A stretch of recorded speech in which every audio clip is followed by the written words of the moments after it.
Sepanjang terjadinya karhutla di Sumatera Selatan, menurut Kepala Badan Penanggulangan Bencana Daerah Sumatera Selatan, Irian Syah, yang ditemui di kantor BPBD Sumatera Selatan mengatakan, sebanyak 60.000 hektar lahan telah terbakar, di mana lokasi yang paling banyak di Kabupaten Oki dan Musi Banyuasin.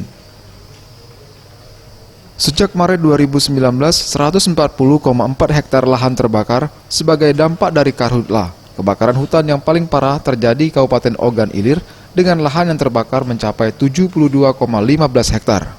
Disusul 57,7 hektar di Kabupaten Penukal Abab Lematang Ilir, 6 hektar di Kabupaten Banyuasin, serta 0,5 hektar di Kota Lubuk Linggau. Pihaknya saat ini memaksimalkan upaya pencegahan karena upaya pemadaman tidak akan terlalu berarti apabila kebakaran sudah meluas, apalagi di lokasi lahan gambut yang tidak bisa dijangkau melalui jalur darat.